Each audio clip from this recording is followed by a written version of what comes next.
We're back on the Thicc podcast, and today we are going to be talking about the AFC East and doing a record prediction for that division. And for the longest time, this division has been ruled over by one team. For decades, it was the Patriots. Now it's kind of flipped over to the Bills. Will any of the moves, the three teams competing with the Bills, change the outcome of that division? Probably not. Check out our channel to see our other divisional prediction videos. And starting things off, we'll go in the order they drafted in. So the New England Patriots, and there's a lot of hype, a lot of optimism about this team going into the year. And by no means do I think they'll be worse. Clearly, they'll be an improved team from an on-the-field standpoint, but I just don't think that's going to translate brilliantly to an improved record. I think they play a rough stretch of games for a team which finished last in their division. I think they play teams which match up really poorly with them. And Vrabel's not a first-year head coach, but it's first year in a new system. The defense is still kind of questionable to me. The offense is still going to be bereft of skill player talent, and the O-line is also a big question mark. I think Drake May will improve. You'll clearly be able to see he's a much better passer, but I don't think it's going to translate into 4, 5, 6 more wins. I've kind of regressed my opinion of them. I've got them going 5-12, and I'll let you give your prediction, then we'll talk about why I've got them there. I have a few similar opinions when it comes to the Patriots. I think they did get better, but there's still a lot of work to get done. But when it comes to them in 2025, I am a big fan of Mike Vrabel. I think he's going to go into the Patriots organization and reestablish a culture, not necessarily completely change the culture, because obviously there was something working in that building before during the Tom Brady and Bill Belichick era. Yeah, it was having Tom Brady and Bill Belichick on the same team. That was what was working. That certainly made things easier. And when it comes to Drake May, he had some major flashes last year, playing behind a flat-out bad offensive line with one of the worst wide receiver rooms in football. So with Mike Vrabel coming in being a stabilizing head coaching force, having a receiver room that should be improved, having Travion Henderson added to the Patriots backfield, which will give that Patriots offense some juice they have not had in the last half decade with the speed and big playability he'll bring, their offense, it will be hard for them to be less talented from a skill position wise than they were last year, and I think Drake May will take a jump in year 2. I think with Mike Vrabel coming in, the defense will get better. Christian Gonzalez will be healthy. They're going to be solid there, and I don't think they're going to win a ton of games. I don't think a lot of teams in this division are going to win a ton of games, but I have them going 7-10. Yeah, I mean, let's look at the scheduler real quick. Week 1, they play the Raiders. Presumably, Vegas will be a little bit better, a little bit earlier than New England. Obviously, they got a new head coach too, but I have more faith in Geno Smith and the Raiders offensive line than I do in the Patriots offensive line and Drake May. I think that's a loss.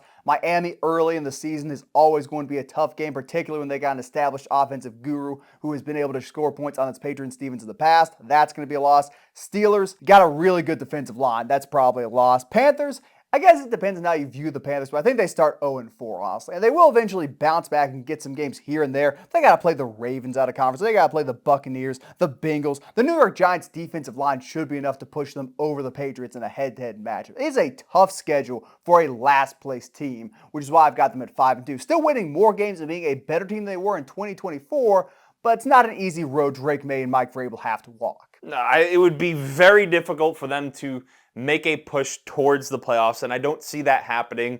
My win total prediction is more on the higher end of the range I think they could fall in, and 5 wins for me would probably be on the low range. I don't see them only winning 3 or 4 games or even less than that. Yeah, because they get a few gimmies in here. They get to play the Browns. They get to play the Saints on here. They get to play the Saints. Yeah, like if you're losing to those teams, although I like Will Campbell, but him against Myles Garrett could be a rough day. Rookie offensive tackle for his best defensive player in football. That could be hard for the young fella. Like, there's no real clear-cut game besides the Saints you can point to and say, yeah, the Patriots got this. Which is why I got them where I got them. Obviously, if their defense does bounce back to its previous 2023 form, if the defenders they lost due to injury and suspension last year come back and are immediately 100%, then we can start talking about that 7-8 win range. I just don't quite have enough faith in them to go there. But next, we got the New York Jets. And this is a team who has flipped over pretty much everything. New coach, new culture, new quarterback, new approach, similar results. They're not going to be a much improved team. You'll see some signs of life. You'll see better cohesion. You'll see them be in a bunch of close games, which they just wouldn't have been in the past. And the locker room vibes will be much better now that Aaron Rodgers is gone. But Justin Fields is not upgraded quarterback. Their defense was really bad last year from a tackling standpoint, and I don't know how much a new head coach is going to be able to fix that. Sauce Gardner looked like he regressed. The interior of their defensive line regressed. Their edge rushers just did not generate that many pressures. Their offensive skill players are kind of one-dimensional. If you still have faith in Breece Hall, by all means, go for it. Have him be your guy. But Garrett Wilson's their only real viable receiver now. And the O-line is still very young, so that's not an area of weakness, I'd say, but using 2 early picks on tackles who generally take 3 years to fully get into the swing of things in the NFL is not a recipe for immediate success. So I've got them going 6-11. I got some faith in Aaron Glenn in the long term, but in the short term, with the tough schedule they play, having to face teams who are far more talented than them offensively in an offense-oriented league when they do, I just don't think they're going to win that many games. I am a firm believer in the direction that the Jets are headed in. I think everything we've seen from Aaron Glenn's time with the Detroit Lions as their defensive coordinator, everything we've seen during this offseason and training camp process points in the direction of him being a quality head coach. But like Isaiah said, that does not necessarily mean the Jets are completely turning it around in Aaron Glenn's first year as the head coach. Because the receiver room, not great after Garrett Wilson. Not a lot of people for Justin Fields to throw the ball to. And Justin Fields is the one throwing them the ball. On top of that, you mentioned their offensive line's young. They have added a lot of pieces to that offensive line. They've put a lot of resources into that, which I think is commendable that they've taken those steps to make something that was a weakness a strength, but they are young. How will that gel together? And Justin Fields is the one dropping back behind that offensive line, which is going to lead to more sacks in the first place due to how long he holds on to the ball. So they have some nice defensive pieces. I think they're making the right roster decisions, but I don't think anyone can convince themselves the roster is there quite yet, and it's more the Jets are headed in the right direction. I also have them going 6-11. The way you can see them winning more games, this is a real possibility I'll put out there. The interior of the O-line, I like Oliveira Tucker. I like Joe Tippmann. I am ambivalent on John Simpson. I honestly don't know that much about him. If Olu Fashanu lives up to the pre-draft billing in year 2, progresses how we expect him to, and is day one an elite left tackle for the Jets, and Armand Membu keeps to stay at that right tackle position and plays at the high level like he did in college, not allowing a sack, and they got 2 bookend young tackles, then I think we're in business. Then that masks some of the receiving weaknesses. Because you have 3 seconds in the pocket, I don't care who it is, they will get open against an NFL cornerback if they're an NFL wide receiver. And the running game outside the tackles with Breece Hall and Braylon Allen will be a lot more effective. That suggests path to winning more games, getting above 500. If they have really good offensive tackle play, which is a possibility, but I don't want to put too much faith in guys who have not got a ton or any NFL experience. Well, to speak to that too, if Aaron Glenn steps in and gets that unit, which does have a lot of talent on it, back to being a top 10 defense in the NFL, and they stick to what their roster is maybe geared towards more with those 2 quality running backs, with Justin Fields being one of the better rushing threats at the quarterback position, and they just grind the clock out, run the ball a ton, and win some low-scoring games, I certainly could see them getting towards that 8 or 9 win mark, but I just don't see that coming all together in year 1. And we both have. If you take an optimistic approach for them, fine. But if you do that for them, why not take one for every other team we're going to talk about? And then you've suddenly got 15 teams making the playoffs and then the Browns.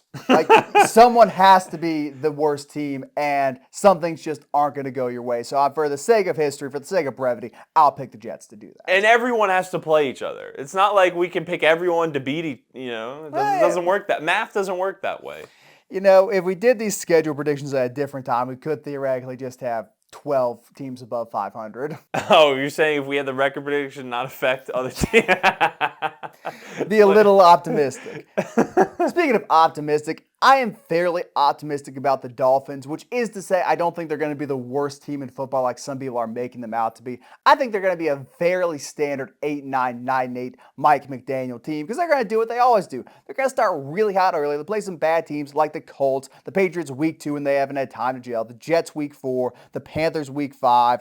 They're going to play the Chargers early in the year. We know that regular season matchup generally goes between Tua and Justin Herbert, the Browns. This is a winnable opening stretch of games where really the only obstacle for them in the first 7 weeks is the Bills week 3, which they're going to lose that game. Even though they beat the Bills early in the year, I cannot imagine this Dolphins team beating the Bills. And you look at why that is. They've still got Tyreek Hill despite the drama. They've still got Jalen Waddle. The offensive line, while getting worse at left tackle, I think has improved in pretty much every other area. If the dude they drafted out of Houston a few years ago comes in and not replicates Armstrong's performance, but just a solid guy, the O-line will be fine. Defensively, I think they're a really good team outside of the cornerback room. The cornerback room is an absolute mess. They've got Storm Duck as their cornerback 1, but they got Minkah Fitzpatrick now, very solid safety play. Their front 7 has a lot of guys who can rotate in and out. Chop Robinson, Chubb, a bunch of dudes on the edge who can really put on a ton of pressure. I love Kenneth Grant. I was a big fan of him coming out of college. He's got a ton of pass rush upside, and if he can just drop his pad level a little bit, he can be an elite run defender in the NFL. And their linebackers, I'm a little bit higher on than most people. So I think their defense could be pretty good outside the cornerbacks. And if you can get pressure quickly enough, that masks that weakness. So they're going to win some games with that. They're going to win some games just being faster than you on the outside.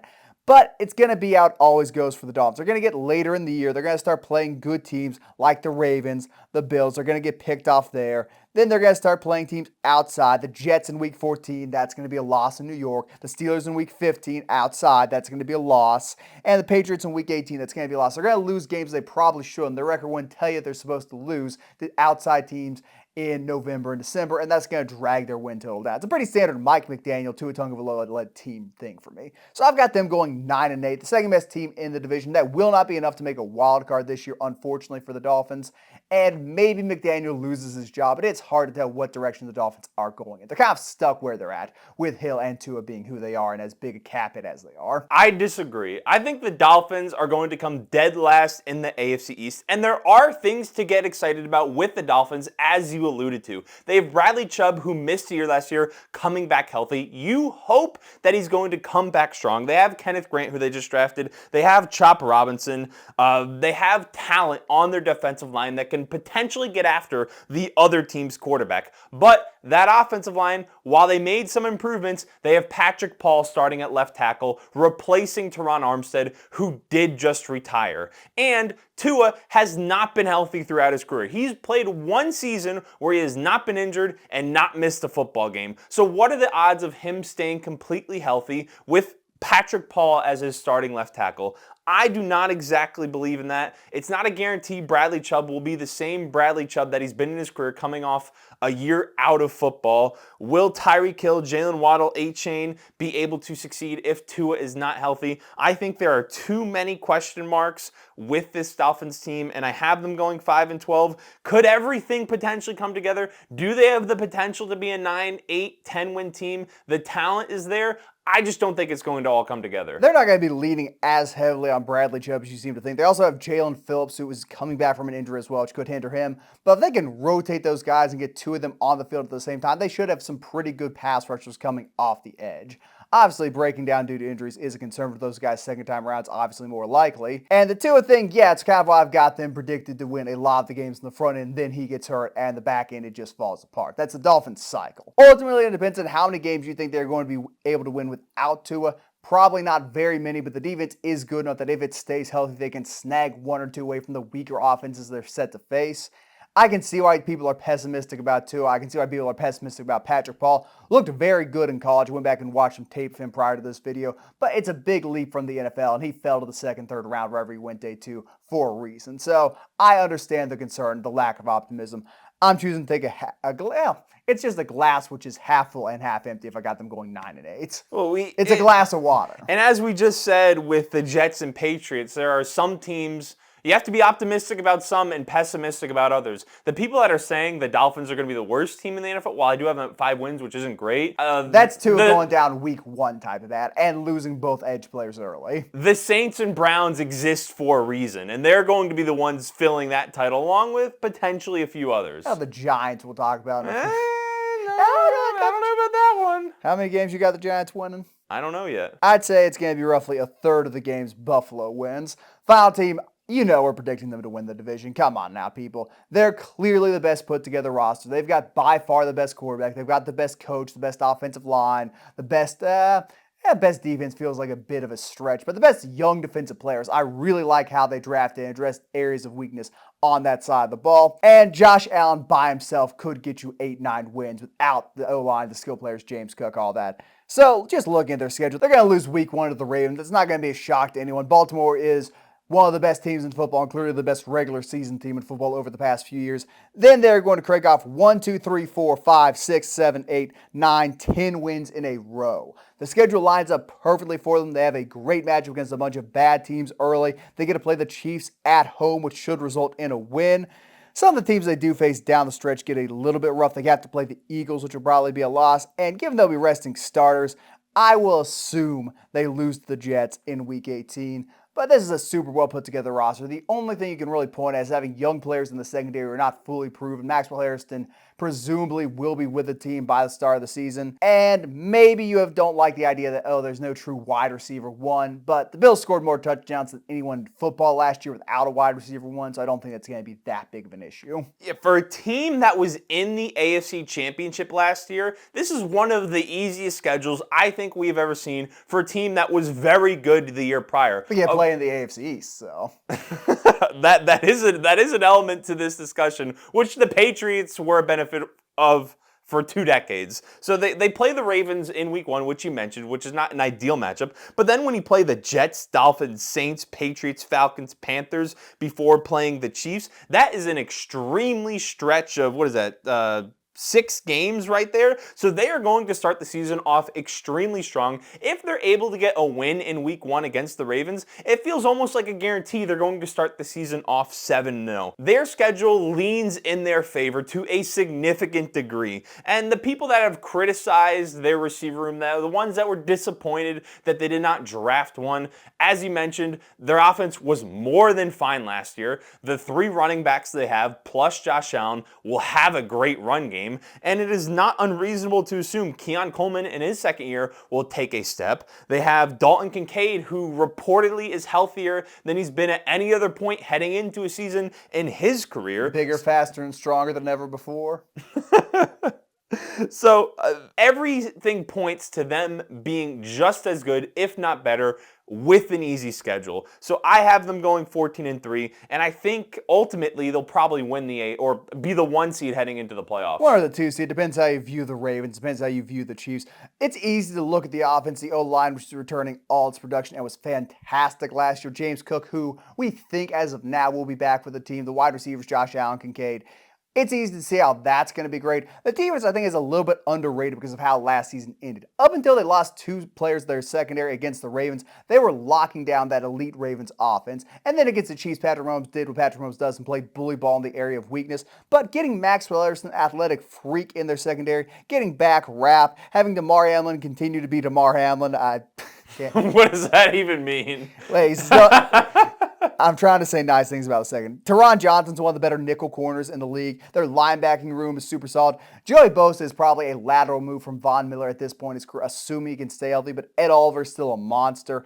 And they got Landon Jackson, who I'm a big fan of, to line up at that 4-eye technique, exactly the role he should have in the NFL. So I think the defense is going to be sneaky good, too. I think they could conceivably sneak in and be a top 10 unit, particularly with Sean McDermott calling plays. If that will hold up in the playoffs and they have to play the Chiefs, who's to say? But a lot of good things about the Bills. It's one of the most balanced Bills teams we've seen during the Josh Allen era. May not be the most talented receiver room they've ever had. They may not have as the most flashy names they've ever had, but you can see talent across the board with this team. The floor is very low for the floor is very high for any given position. There's no real super clear, we're going to lose because X, Y, or Z. They're going to lose because a controversial call in the playoffs, which may or may not go against them. Who's to say? Okay.